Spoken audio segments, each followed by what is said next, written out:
Good morning, everyone, and welcome to the second event in our webinar series, Shifting Paradigms, Populist Politics and the Future of Liberal Order. My name is Merve Isfahani. I'm the Academic Programs Manager at Columbia Global Centers, Istanbul. I'm delighted to open today's session, which is being organized in collaboration with our global centers in Amman and Santiago, along with the Committee on Global Thought.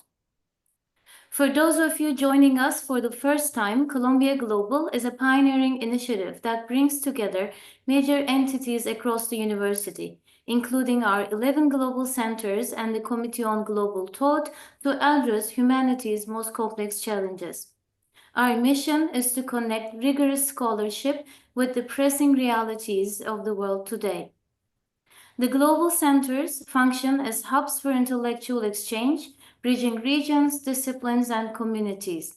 The Committee on Global Thought plays a critical role in advancing new frameworks and perspectives that reflect our rapidly changing geopolitical landscape. This series is a reflection of what Columbia Global does best, creating spaces for dialogue that challenge assumptions and spark new ideas. Today's session, focused on populist politics and the future of liberal international order, speaks directly to one of the most defining shifts in the current global moment. Over the past decade, populist leaders have reshaped political landscapes across the globe, often ascending through democratic processes while simultaneously undermining the very norms, institutions, and alliances that underpin the liberal international order. Despite differing domestic priorities, these leaders are united by a deep skepticism of multilateralism, international cooperation, and liberal democratic values. This shift has introduced a profound tension in global affairs, weakening collective action on critical challenges such as climate change, migration, and public health emergencies. The result is a global landscape increasingly marked by fragmented alliances, eroding trust in international institutions, and the rise of what some have called a new illiberal internationalism. We are honored to have a distinguished group of panelists with us today to help explore these issues. Sherry Berman is a professor of political science at Barnard College, Columbia University. Her research interests include European history and politics, the development of democracy, populism and fascism, and the history of the left. She has written about these topics for a wide variety of scholarly and non-scholarly publications, including the New York Times, the Washington Post, Foreign Policy, Foreign Affairs, and Vox. She currently serves on the boards of the Journal of Democracy, Dissent, and Political Science Quarterly. Her most recent book, Democracy and Dictatorship in Europe, From the Ancien Regime to the Present Day, was published by Oxford University Press in 2019. Senem Aydın Düzgit is a professor of international relations at Sabancı University, Istanbul, and the director of the Istanbul Policy Center.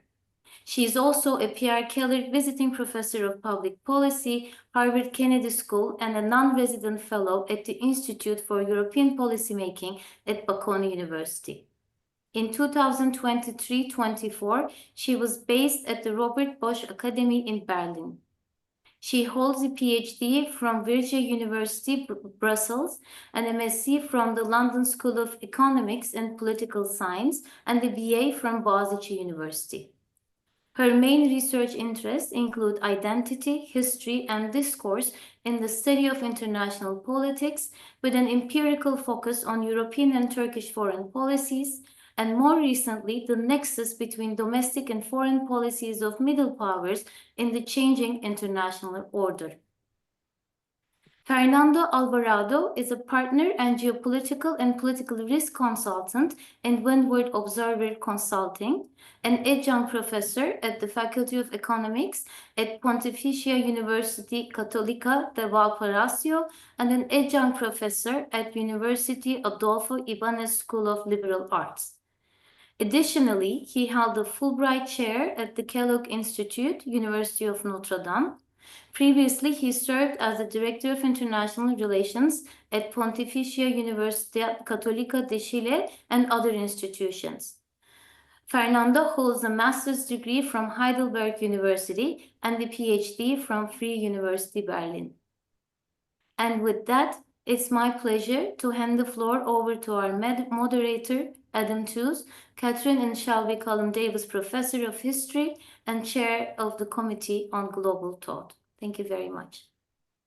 Thank you so much, Merve. It's a real pleasure to be here again, and thank you again for this wonderful collaboration that we've struck up between the Committee of Global Thought at Columbia in New York and the Global Centers in Istanbul, Amman, and Santiago this morning. This morning in New York, that is. It's a real pleasure, and one of our missions in this evolving series of conversations has been to bring together folks speaking from different vantage points around the planet on issues of mutual concern. And obviously this morning, with your help, we've managed to assemble a really wonderful panel to do that. It's really great to be here with everyone. Thank you for agreeing to be part of this conversation.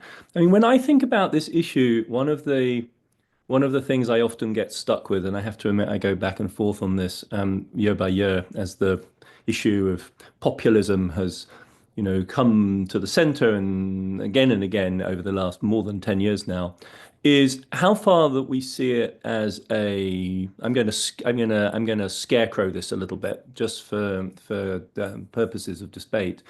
How far we see of this as a unitary phenomenon, as something where we can really point to very strong common lines, and it makes sense to discuss the question of whether or not X or Y government, X or Y regime belongs in this category or not, or how far we're dealing with a much looser kind of chain of associations, perhaps with some common causes, perhaps with a degree of interaction between them, kind of copycat authoritarian populism, but without that sense that we are facing the uprising of a new thing which challenges another thing, which would be the liberal international order.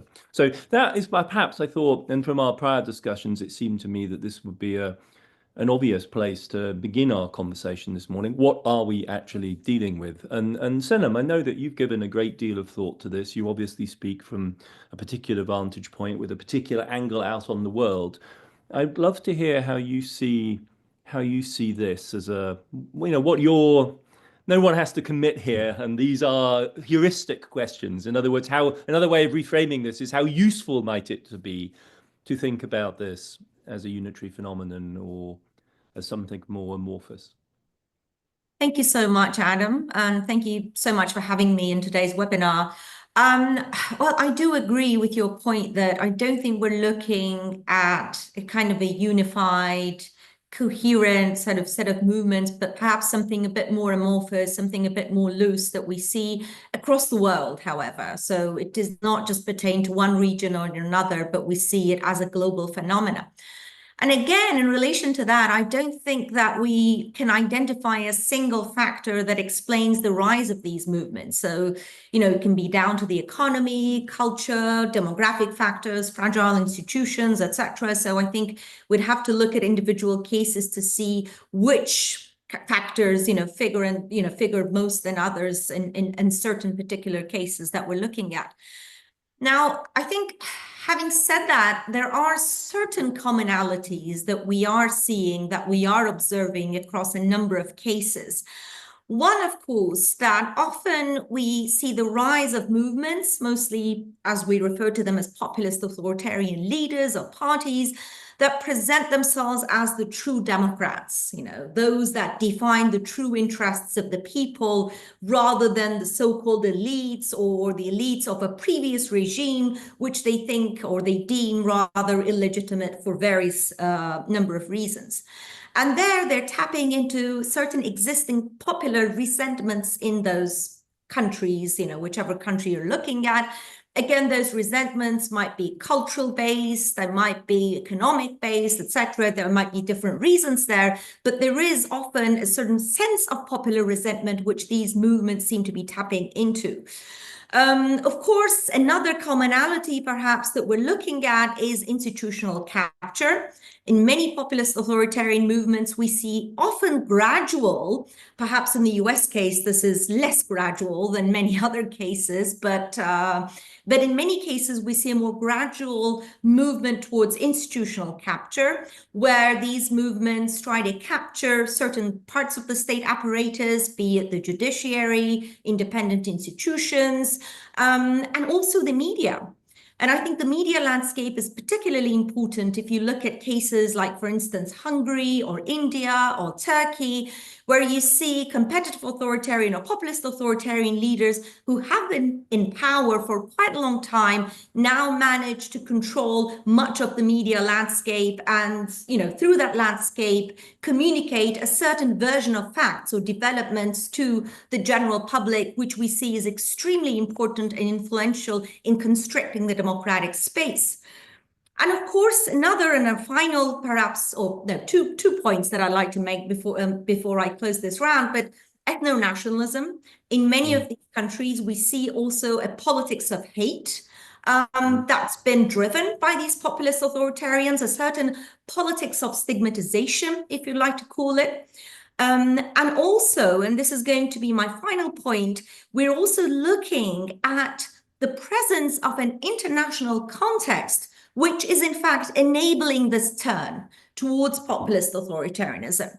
Why or how is this happening? Well, I mean, in very broad terms, we can talk about the loosening of this weakening of a Western linkage that used to exist. I think, we should even question whether we can talk about the West the way that we did talk about it, let's say a decade ago, or perhaps even 5 years ago. Like recently, European Commissioner, the head of the Commission, Ursula von der Leyen, she also stated that we're not looking at the same West that we were looking at before. So there is a weakening of that Western linkage and a significant weakening of that also with the US out of the picture, and the rise of multipolarity. So, for instance, from where I'm standing today in Istanbul, when we look at, for example, how Erdogan secured a very narrow victory in 2023 presidential elections, we have seen how he played different powers at work to gain certain financial concessions from countries like Russia, from the Gulf states, for instance, like Qatar, like Saudi Arabia at the time. And now we're seeing, again, Turkey's efforts to have closer investment ties with China. So financially speaking, often these multipolar links benefit these leaders to remain in power. At least it increases their options, and it definitely lowers the cost of these countries' turn towards authoritarianism, as we've been seeing in the Turkish case with the recent arrest of the Istanbul mayor, and how this went largely unnoticed in Western press and media and even in political circles. So I think I'll finish that for the first round, and then I can come into the discussion as we go along. Thank you. Oh, thank you, Senem, for that incredibly capacious framework. That's really a great scene setter.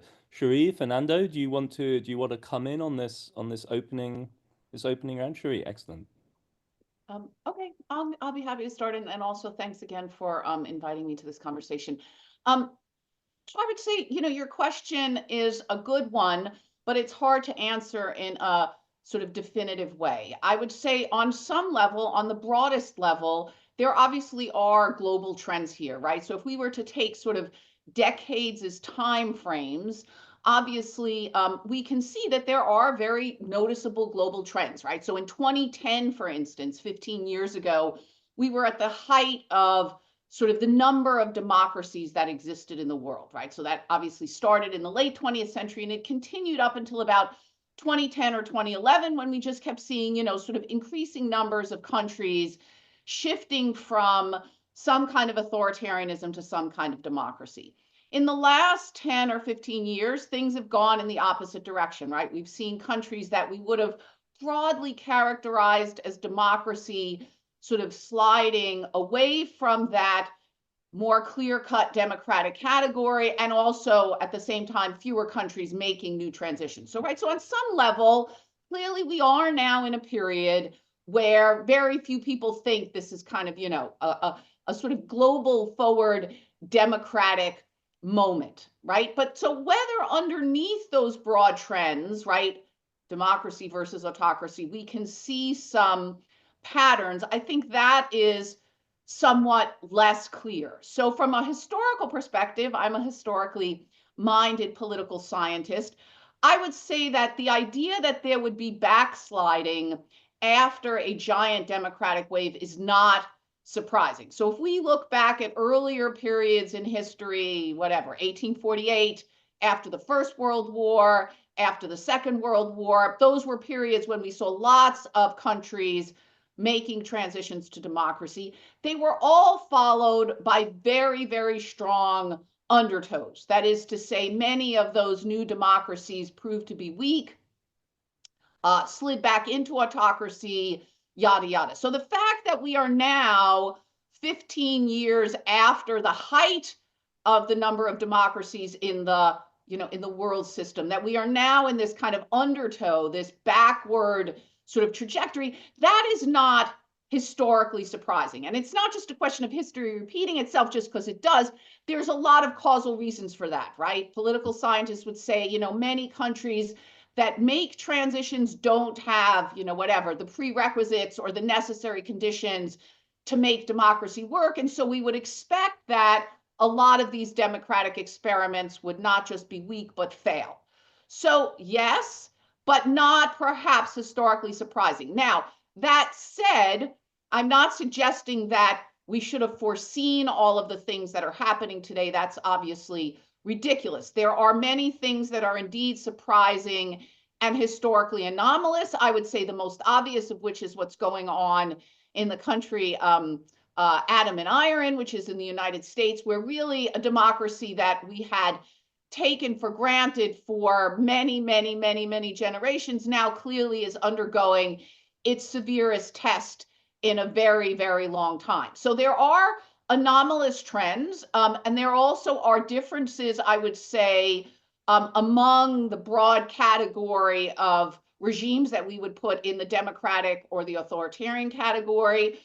There's lots of backward movement, as I said, but the mechanisms of those democratic declines and the type of regimes that exist within those countries vary quite a bit. So that was a long-winded way of answering Adam's question, which is, yes, I think there are some broad and very noticeable trends.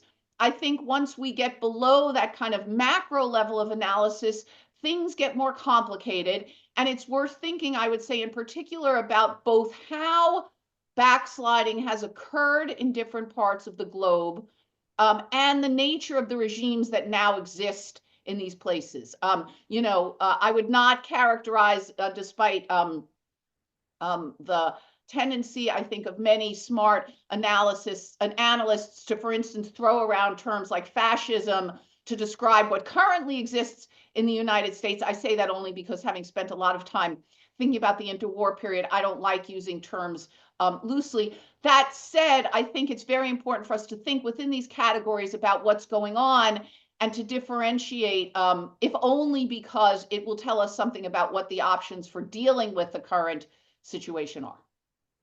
Thank you, Shri. That's absolutely excellent. That gives us like a historical path depth to Senem's, kind of coolly analytic dissection. I'm with you on the fascism thing. I see that more as a reflection of the historic logic that you're pointing to, which is, after all, this is perhaps not all that surprising. There is a sense in which we've seen various patterns like this before, and it's very difficult to resist then the crude analogy that says it's the same thing back, which I think is not.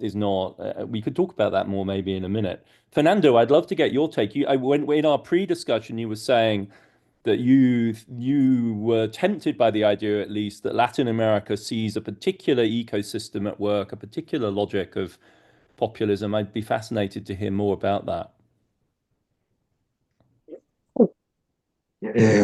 Sorry, I will drink some water. Yeah, we have the same problem.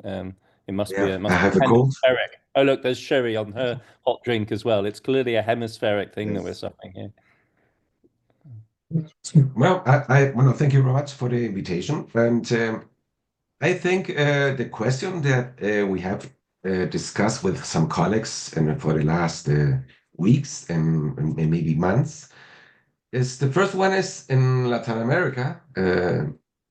Maybe it's not a very particular part of the world, but the good news is we have had democracy for the last, I don't know, 20, 30 decades, for the last 3 or 2 decades. And if you look what's happened in the last years here in Latin America, and especially in South America, the question is how much has liberal democracy failed to give answers to citizens' demands? So there are a lot of analysis about what's the reason to increase populism and to increase dictatorships in the world and so on and so on. No? I can remember my PhD professor from Berlin, Professor Marianne Breit, said when political elites move away from citizens' demands, a space it generates, which is sometimes occupied by populism. No?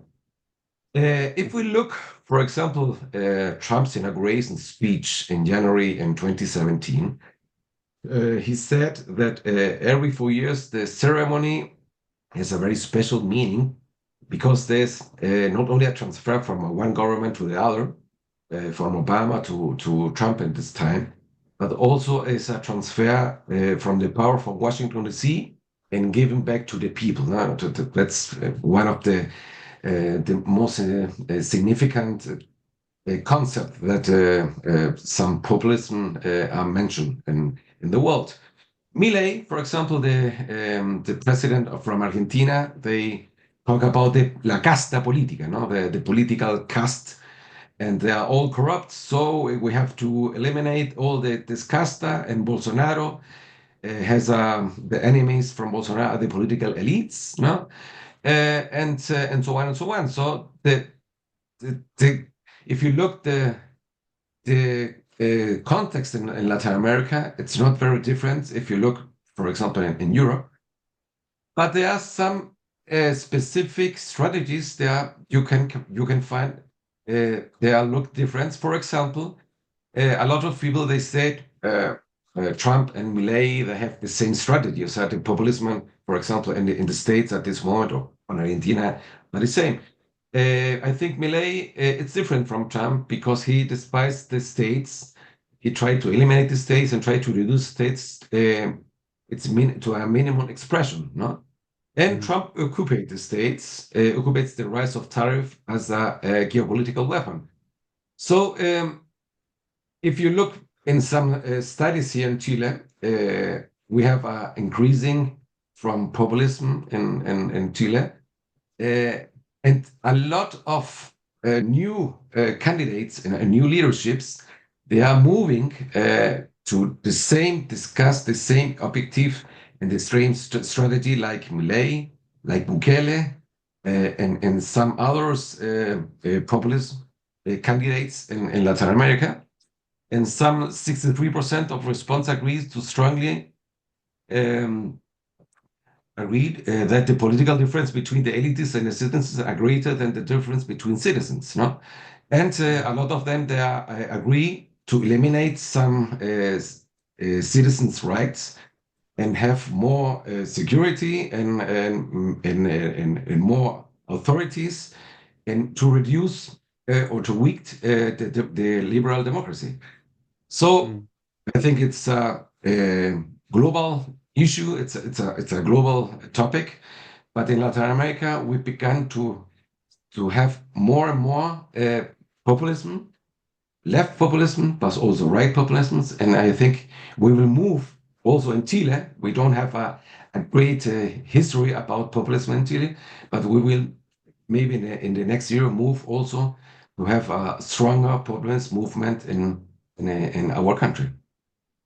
Thank you, Fernando. That adds another very interesting dimension, which is that interactive one. In other words, we had with Senem these different dimensions and facets of populism. Cherie gave us the sort of long historical view. And with you, I heard, that key phrase, populism in a sense feeds on the dissatisfaction with its with the alternatives. In other words, what democracy has delivered in recent decades.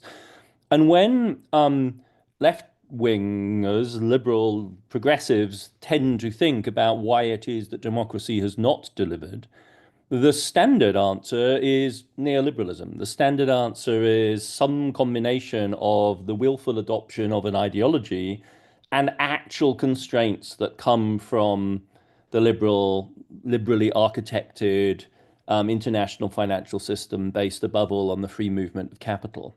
And I will admit to being one of the sort of left centrists who I think in the back of their mind, I've come increasingly to realize, counted on the force of global capital markets to protect us, not just, or rather, it frustrated ambitions of radical reform on the left, but it was also there to protect us, in a sense, against authoritarian moves to the right. And there was a sense, notably after Brexit, but also in many other locations, is that at some point the sky will fall, financial gravity will reassert itself, and the world will come back to order.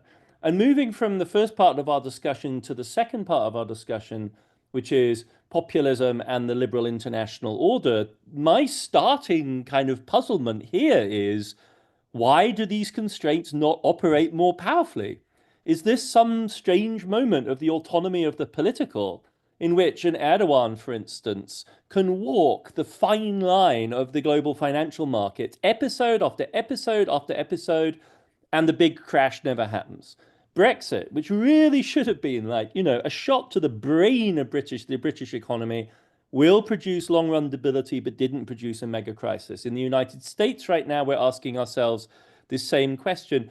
Is there a way in which one of the things we tended to do, perhaps, was just underestimate how strong these constraints were? By implication, therefore, we overestimated the constraints on progressive politics and underestimated the lack of political will. And is one of the things that we're dealing with authoritarians, for better and for worse, the fact that these guys, they're all guys, well, Meloni is the exception, they have political will. Whatever you may think about an Erdogan or an Orban or a Trump, or for that matter, a Bolsonaro or a Milei, these people have a project. And they're willing to take risks. And I would love to have some insights from you on how you see that aspect, right? It's a bit like Obama watching in that bizarre interview where he says, just imagine if I'd done any of this shit. Like, and many of us on sort of the progressive left go, well, why didn't you? Like, why didn't you try? Why are these people willing to take these risks and you not? And when they do take these risks, they discover the constraints, the guardrails are not actually as robust as we thought. So in a sense, we hobbled ourselves when we did have power from the point of view of democracy. And now it's the enemies of the right that actually get to exploit this weakness that we never were willing to really open up. Anyway, I'd love to get your vantage point on this. Autonomy of the political is one of the things that Cherie has struggled with in her work in fascinating ways. Senem, yours is in Turkey, to me, is the really standout case of this. Is this Senem? Shall we go in the same order? Yeah, why not? There's no... Okay. Well, just a few thoughts, response to what you've just been saying. Well, I mean, in the Turkish case, I think, and this is not just something specific to the Turkish case, I think you could make the case for instance, Modi, in India as well, that they do deliver to some extent. So it's not as if that these leaders... Output legitimacy. Exactly. It's not that they're not delivering at all. They are delivering just enough. Just enough to win votes in highly polarized and majoritarian contexts. So if you look at Erdogan, and of course, if you look at, messy macroeconomic indicators in Turkey today, just forget that for a minute and go back to, a few years back. And then you'd see that Turkey has been, going through a period of economic growth, expansion of middle classes, social safety nets were there and they multiplied in terms of quite good public health services, etc. So Erdogan was seen as a deliverer, especially in comparison to previous coalition governments and those governments that basically failed spectacularly. And again, if you look at Modi, he's not bad at macroeconomic management, and he did actually manage to build state capacity in certain areas. So it's not that they are completely failing on all fronts. But it's important, I think, to note that they are delivering just enough that's needed to win elections in polarized settings. And here, I think cultural polarization plays an important role in cases like Turkey, in places like India, perhaps even in the United States, that cultural-based polarization where you really have to win, let's say, somewhere between 1% to 5%, that electorate in the middle. And for instance, just to give an example from the 2023 Turkish elections again, and we published a paper in the Journal of Democracy last year about those elections. It was a paper called How Erdogan Rules Through Crisis. And basically there, my argument was, well, because it looked as if he gave the message that he was delivering. He basically overspent and did early retirement. He just delivered enough financially to certain groups that were undecided. That was just enough for him to go the 50% threshold to win those elections. Well, of course, all that overspending meant a much worse Turkish economy after the elections, but that's just enough for Erdogan. It's not the long-term or even medium-term interest of the country or the state. He probably, they're going to figure out how to win in the next 4 or 5 years, but that was just enough for last year. And that's how he won. Because the rest was already polarized. The rest of the electorate had already made up their minds, no matter how they were faring. So it's just, and also, I think there's still, again, whether or not the economy will be a constraining factor also depends ultimately on, first of all, what the populist authoritarians are trying to get away with, and also the economic situation that they are currently in. For instance, if you look at what Turkey is going through today, you see that Erdogan is not really getting away so much with imprisoning the leader of the main opposition. Well, the mayor, who is, of course, going to be the next presidential candidate of the main opposition. So, there were two things that are preventing the government to go forward with further arrests or imprisonments or perhaps even closure of the opposition party. One is active societal mobilization of the opposition, basically people on the streets, that's what it is. And the second one is the economy, because you have foreign currency reserves being depleted. The ones that had been built, accumulated to some extent with huge cost to the public right after the elections, they've all been lost in a couple of days. And now we see the government in defense. So there is a constraining factor still, even though much less than perhaps there used to be. Shuri, do you want to come in on this? I'm tempting you, I hope. Yep. Sure, and thank you, Senem. Those were very helpful comments. I'll let me say a couple of things to your question, Adam. The first part of your question is, look, the whole rationale for adopting neoliberalism in the late 90s was that the previous kind of economic regime was no longer, sort of really producing growth. The 70s and 80s were very difficult economic times in the West. And what we've seen now by 2025 is that this, sort of transition to neoliberalism has not produced much better results at all. And the reason why this is important, well, it's important for a lot of reasons, but directly relevant to our conversation is, whether or not, or how difficult it is to maintain support for democracy in an era where we cannot take significant growth for granted. And that's really a sort of meta question that advanced industrial democracies are facing right now, right? Which is that, if we look at the sort of the universe of advanced industrial countries, essentially, the United States, Canada, Western Europe, parts of Asia, we really have not seen anything near the kind of growth rates that we had sort of come to take as expected during the post-war period, when democracies in Western Europe, Japan, were really going through their consolidating phase. That era is gone. Neoliberalism has not brought it back at all. And so we are dealing with this question of whether or not much of the democratic success that we in the advanced industrial world took for granted, how much of that was dependent on an economy that was growing and therefore generated fewer what political scientists like to call zero-sum conflicts. So that's one question that I think really we don't have a really good answer to, but I think is a really very difficult one to grapple with. To get back to something that Senem said, which I think is very important, one thing is that a lot of these people, whether it's Erdogan in Turkey, Donald Trump in the United States, right-wing populists in Europe, they're really running on, there is a lot of discontent with the state of the economy, with the sense that people are suffering from really debilitating levels of economic insecurity, yada, yada, but they are running on social and cultural grievances.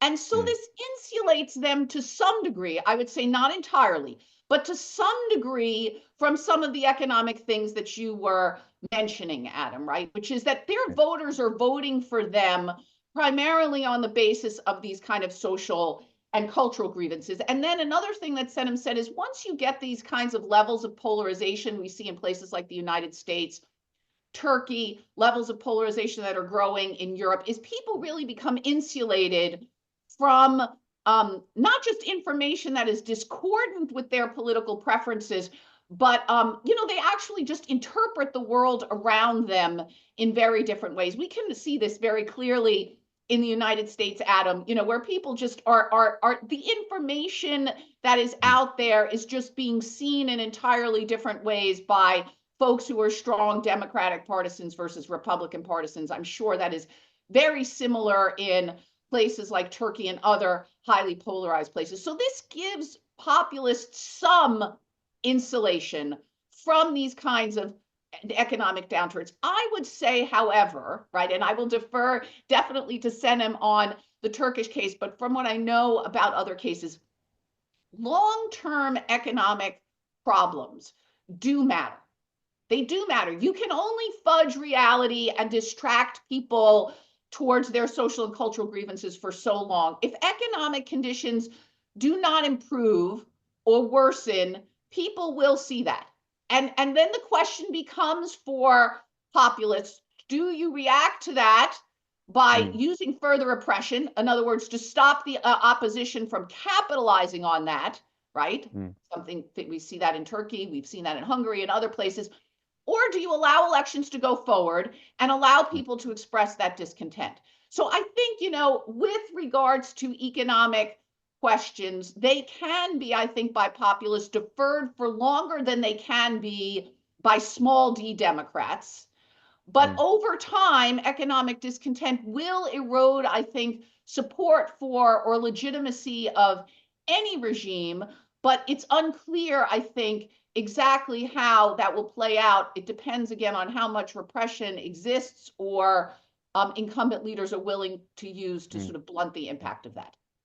Yeah, I was really shocked to read a couple of weeks ago about the first case in which a JP Morgan financial analyst publicly censored the statements they made about the prospects for the US economy. I think it was a provocative, demonstrative act, but that does begin to take us into Modi Erdogan territory, where even the communication in the financial analyst community begins to take on an aspect so political that JP Morgan doesn't want to be seen trash talking about Trump's prospects for 2026. Fernando, in our pre-conversation, I prompted you a little bit about the business side of things, and you came back to me with a really interesting set of comments about institutions. And this seems to me another one of those liberal conceits, right? So one liberal conceit is we built the neoliberal 1990s order in part deliberately to constrain political discretion, right? The idea was that you could escape the stagflation trap of the 70s and 80s by building non-discretionary economic policy institutions that would do the right thing, and that would optimize whatever modest level of growth we were able to obtain. And now we see these people exercising extraordinary discretion and getting away with it, at least in the short run.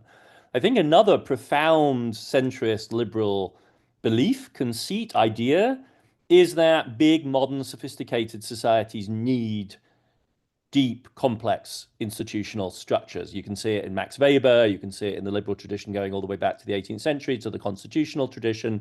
We really are quite devoted to the idea that you need that structure, and we couldn't live with the capriciousness, the arbitrariness of what economists call original sin, in other words, an unconstrained sovereign. And I wonder whether that too is part of the challenge of the current moment, that maybe liberals and a large part of the progressive left also underestimated the extent to which we might be able to cope actually with a far higher degree of institutional manipulation, flow, capriciousness than we like to believe. Anyway, I would love to, and Latin America is generally taken as a kind of test bed for this, right? As one of the zones where this question of the limits of arbitrary governance are really being exposed. I'd love to get your take on this. Thank you very much, Adam. In Latin America, I see that. Sorry. I think if you look the history of Latin America, of course, you look the 70s with a lot of dictatorships, especially right wings dictatorships, Pinochet, also in Argentina, Brazil, well, I think in 90% of the countries. And then in the 80s, Latin America moved to this neoliberal system, no? So with a lot of economic opening reforms.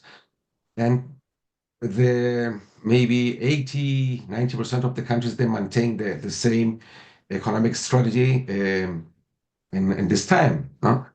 I think if you look the populist movement in the last years in Latin America, especially in South America, and especially if you look Argentina and also El Salvador, maybe Bolsonaro also, they are not a great, they don't have a massive economic problems.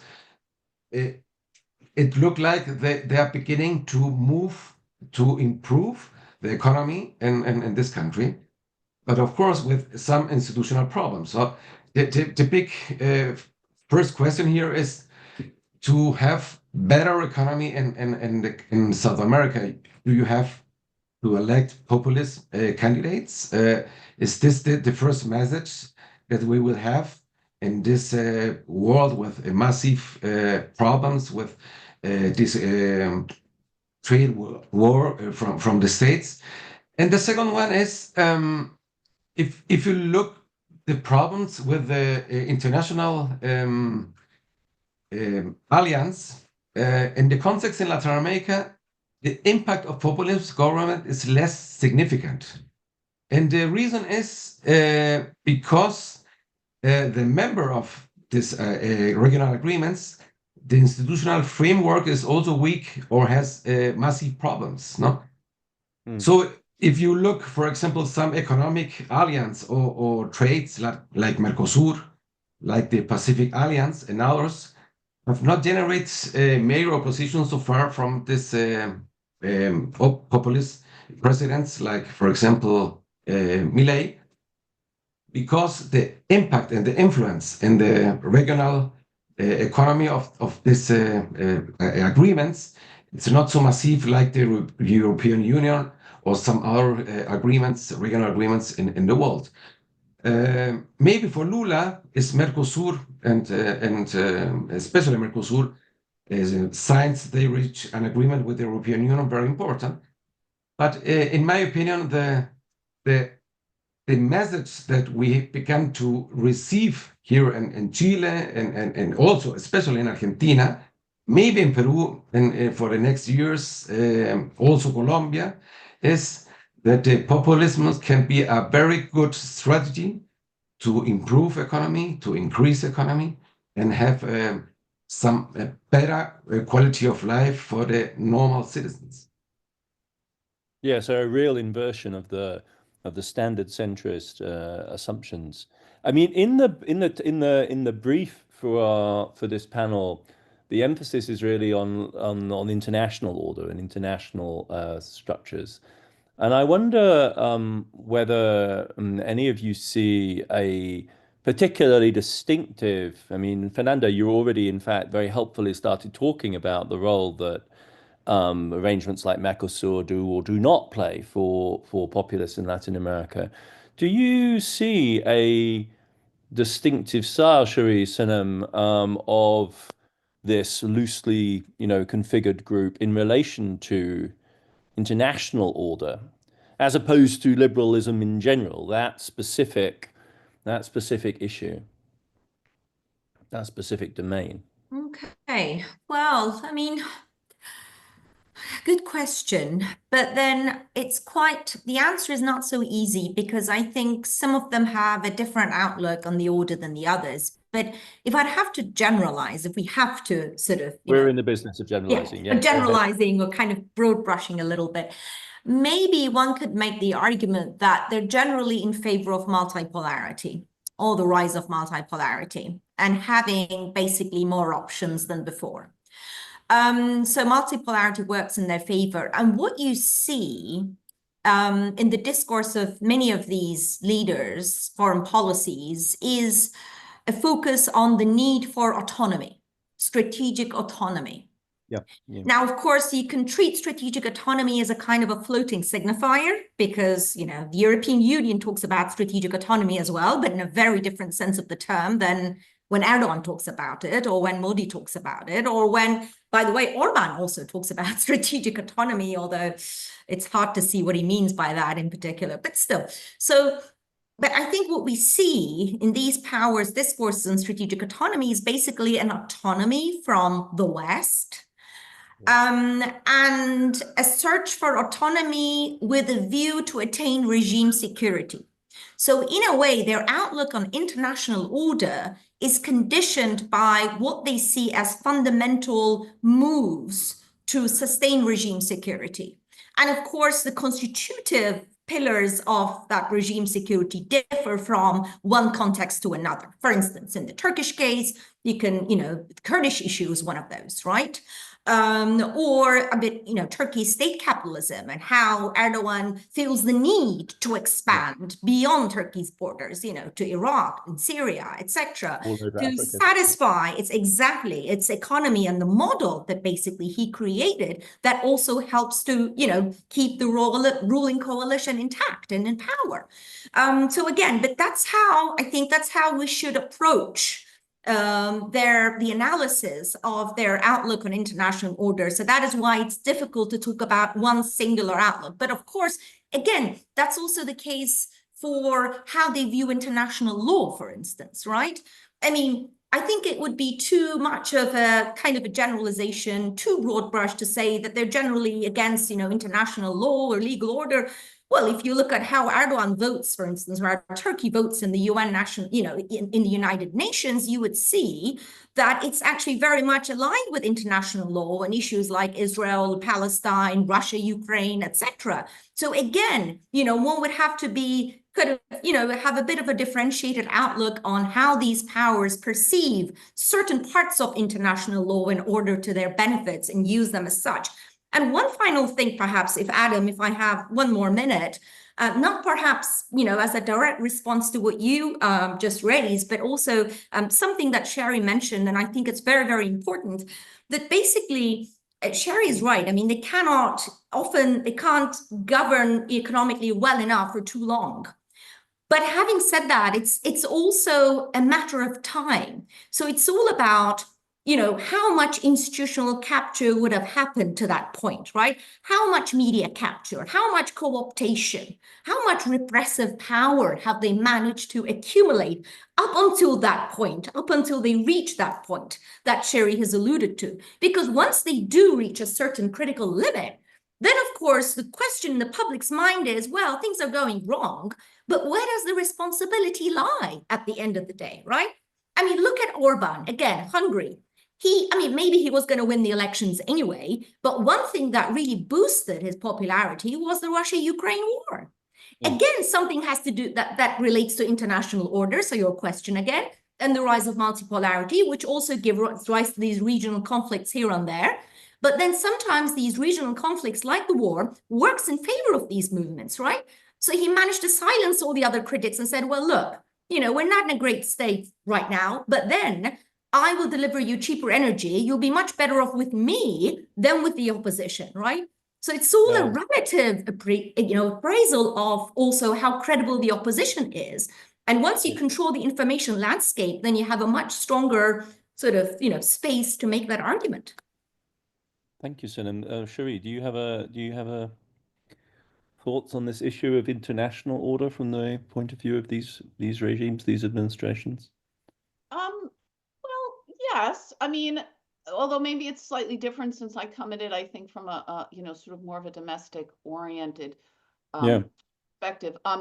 Look, there's simply no doubt that on some broad level, sort of as your initial question sort of got at, there are global trends, right? And global trends don't exist, up in the air, right? They exist because there's some underlying sort of causal mechanism there, right? And so there's simply no doubt that, if the quote unquote hegemon is democratic, that tends to have knock-on effects for regimes in other parts of the world. Sometimes those knock-on effects are very direct and we can see them, right? So the hegemon is democratic.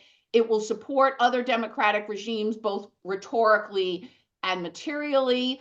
Also, there's the kind of desire to be like whatever countries seem the most successful. So during the post-war period, the advantage of the United States in the eyes of many was not just that it was democratic, but it was, economically successful. This gets back to something we were discussing previously, right? And so, when oppositions kind of looked around, this was a model that seemed to many worth emulating. So I think there's sort of no doubt that there's a kind of international aspect to political trends, and, that's important. If we go down a level to sort of the institutions of what people like to call the liberal post-war order, I think there things get more complicated. People in the non-Western world probably saw a lot of those regimes, for sure, as much less beneficial than we in the West did. That is to say, they seemed to have benefited us more than they may have benefited people in countries that were not sort of part of that sort of Western alliance. I think what we may very well be seeing in the next couple of years is,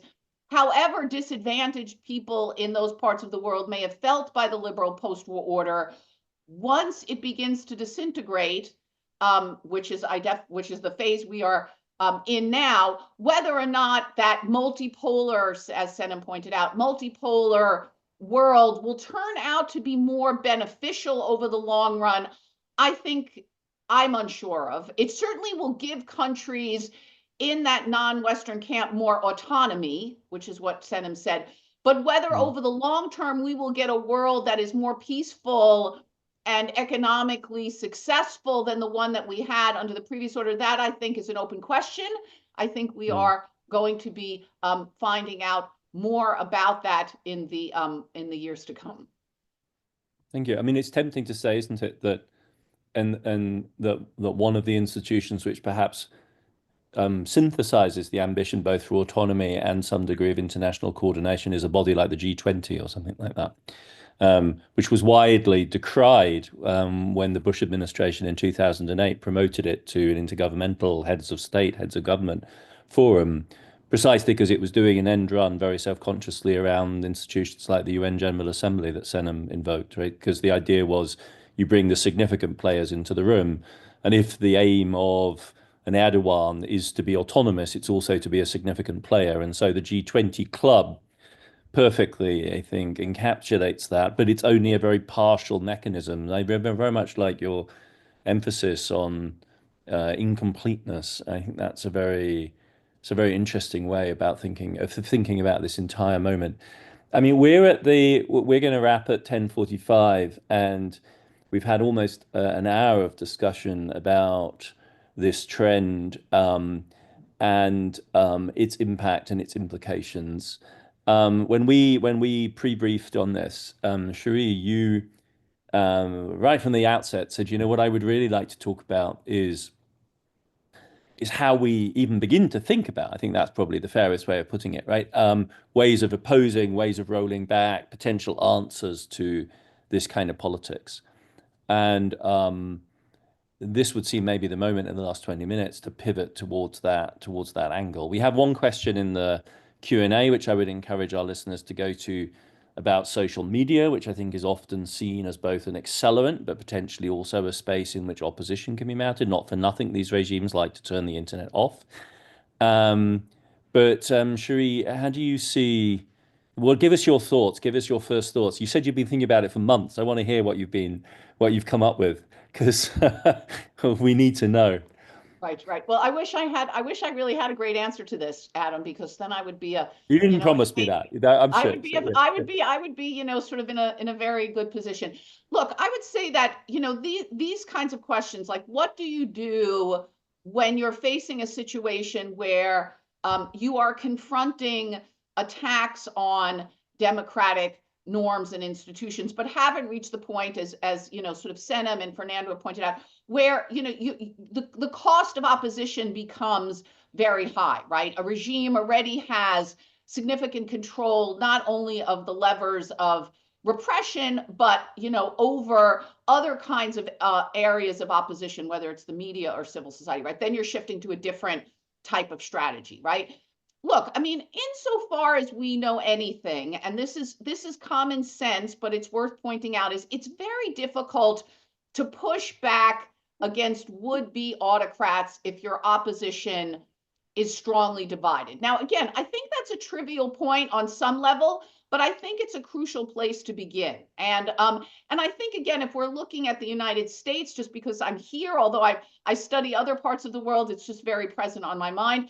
This is something very clear to think about, right? Most people who are, sort of supporting the Trump administration do not necessarily see what's going on in this country as problematic. I think there's an important distinction that needs to be made to people between policies that one might disagree with. Let's say you're on the left, you disagree with a lot of Trump administration policies, and actions that are being taken that are clearly violations of democratic norms and procedures. And it's very important for oppositions facing this kind of situation where there are attacks on democratic norms and institutions to not allow themselves to be divided on other kinds of issues, because if they are, then it is very difficult to kind of push back on these kinds of violations. So I would say, sort of one obvious point is that it's very important when you're faced with this kind of situation for oppositions to somehow figure out how to unite around some kind of basic level agenda that tries to keep everyone on board. And that means often avoiding controversial or disputed issues on which one cannot achieve agreement. That is very, very difficult to do. And I think in the United States, and again, if we look at other cases, that is very important. Oppositions must be able to agree on some low-level common denominator program and avoid issues about which some sectors of that opposition may feel very strongly, but are likely to divide that opposition. Those kinds of issues should be dealt with after the immediate threat is gone. And so, this is not an easy thing to do, but it is an absolutely necessary prerequisite to begin building up a pushback against these kinds of attacks on democratic norms and procedures. Sure. Can I ask you, would you be okay to give us a specific example of what you mean in the American context of that? Well, I'm not sure how how much we want to get into the weeds on the American case, but there has, for instance, been a lot of attention paid to some of the kinds of issues that we talked about earlier, right? Which is some of the obvious things that Trump has done that are both clear violations of democratic norms and principles, and also have the potential to really hurt people's bottom lines, right? And so in the latter, we're talking about things like, kind of imposing tariffs on all kinds of, countries, on destabilizing the economic system in a whole variety of other ways, cutting funds for programs like, Social Security, the Social Security Administration that hurt people directly in their pocketbooks, closing down local level offices and state level offices for federal agencies that people rely on. These are the kinds of things that hit people very directly across the board, not just Democrats, but independents and also Republicans, and sort of focusing on those level issues combined with, again, places where Trump is, for example, unwilling, should he prove to be so, unwilling to comply with Supreme Court decisions. Those are the kinds of, sort of lowest common denominator issues that presumably we should be able to get agreement on, rather than, again, pushing issues on which some people feel very strongly, but you're unlikely to be able to both get agreement, and also you're likely to lose some people who you might otherwise be able to get to rethink their assessments of the current administration.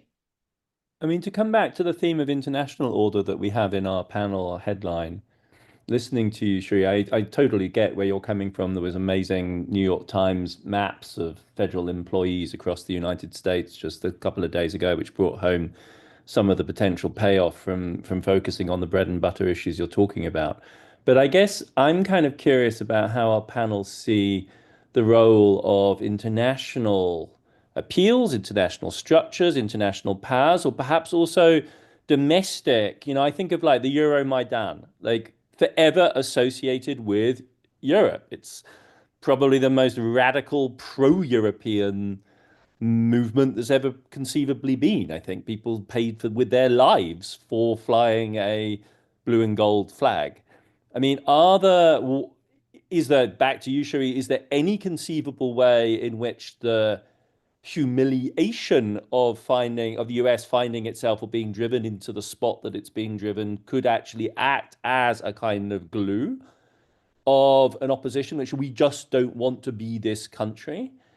And are there other locations, Turkey perhaps, Hungary quite clearly, Poland, where that sense of not wanting to break out from the mainstream actually is a very powerful element, a cultural element, a way of addressing those cultural elements of populism and the making of enemies that, Senem, you characterize as so central to populist politics. The refusal to be the stigmatizing regime, not wanting to be the country that persecutes its gypsy population, not wanting to be the country with the overt racism problem. See what I mean? Is there a way in which this could conceivably, or be seen at least in some cases, to be an important part of the mechanism of societal resistance to right-wing populism in particular, anyway, because that has commonly a xenophobic,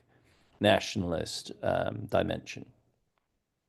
Maybe, can I just chip in very quickly, Yeah, Adam? please. I mean, was that question for Sherry? Maybe I can come in later. No, it was to all of you. I'm just trying to continue this conversation, Okay. picking up with Shari's very, I think, wise observations about coalition formation, as she says, very much derived from the domestic scene, which is really her bailiwick.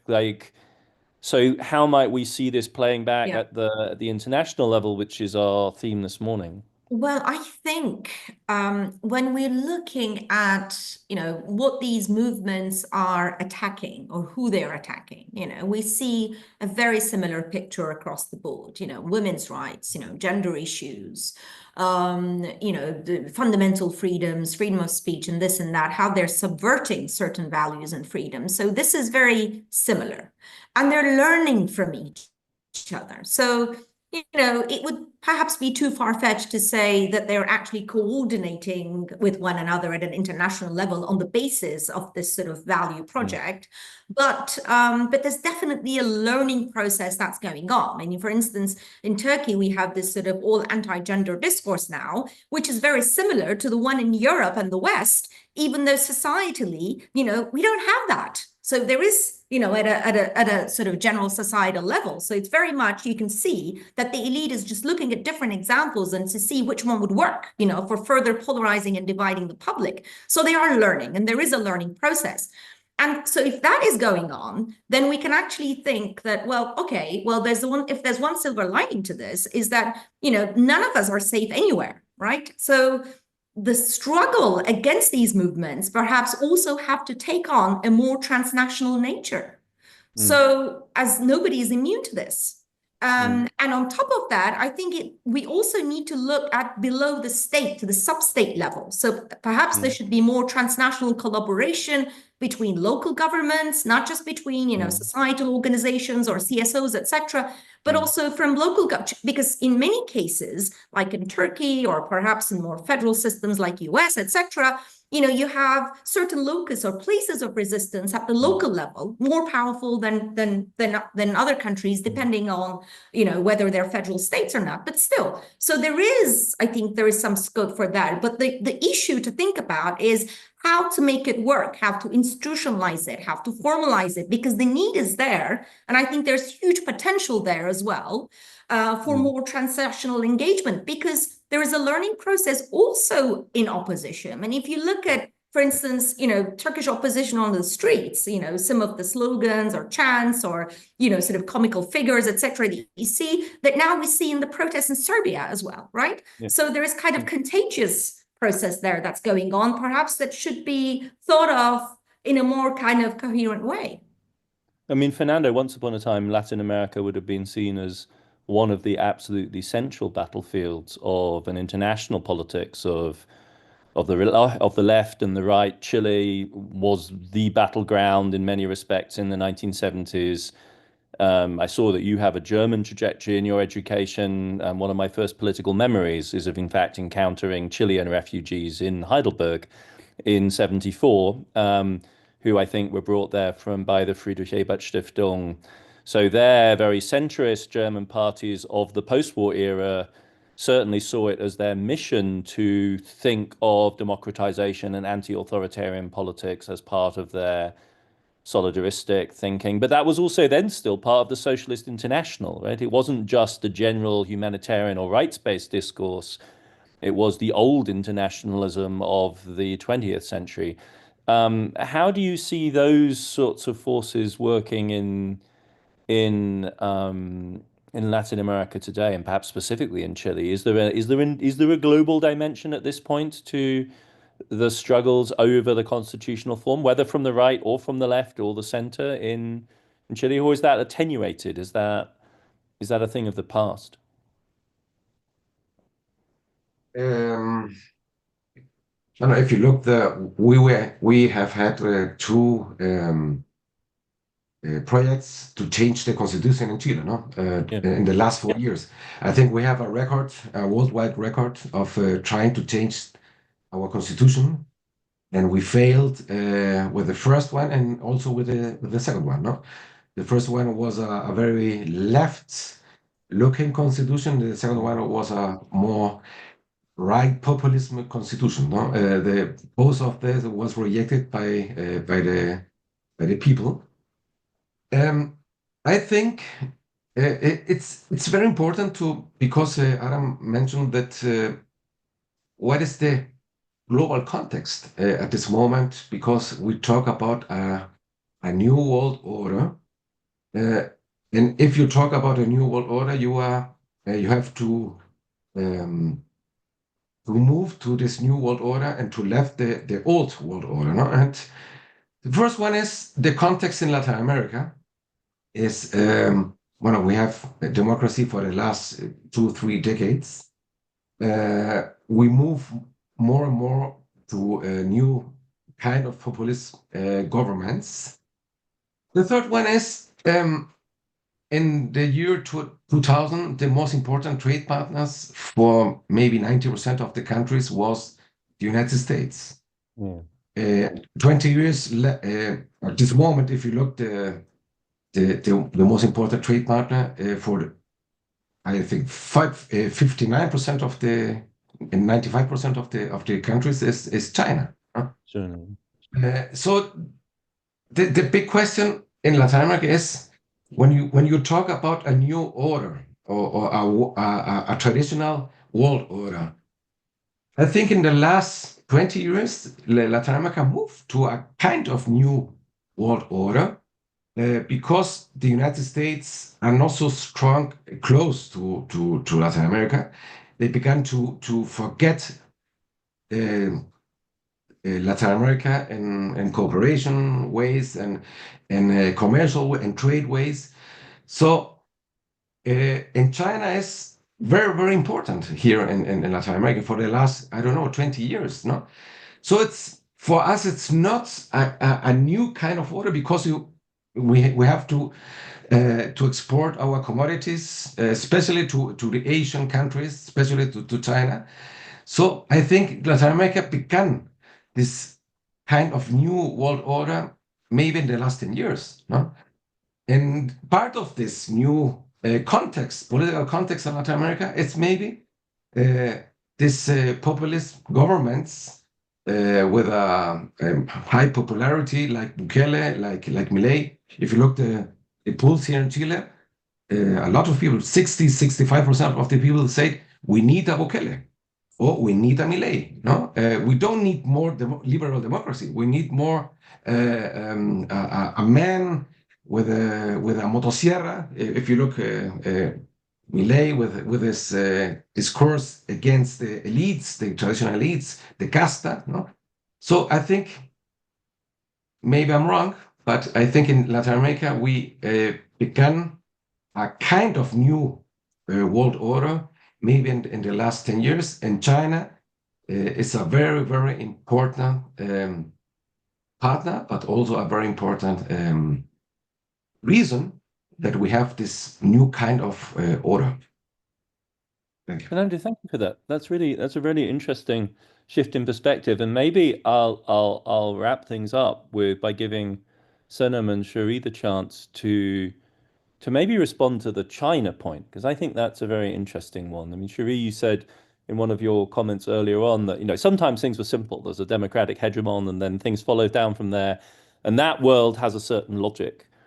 And clearly, we're not in that world anymore. We're in a world which is multipolar, as Senem has emphasized various times, but one could also, in economic terms, think of it as G3, G4 maybe, with China as the very least the second element, which, as Fernando has emphasized for Latin America, as for many other parts in the world, is the major trading partner now. Does that change the game? And maybe I could just ask you both very briefly to comment on that, which is surely something which overshadows our future. I was reading some Schmidt recently, and he has that opening line about, we live under the shadow of Russia. We live under the shadow of Russia.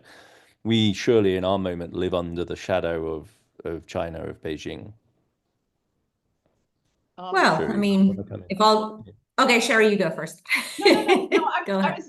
Please go ahead. And you're the international relations scholar anyway, so you probably have to say anyway. Go ahead. Okay, No, you guys, somebody's got to start. Senem, you go, and then Cherie. Okay, all right. No, I mean, the response to the China question depends on where the country is geographically situated, right? I mean, obviously, because for instance, in the Turkish case that you asked me about earlier, that's not really much of a issue. So, China doesn't really factor in, Turkey's both domestic politics equations, but also in terms of Turkey's foreign policy orientations.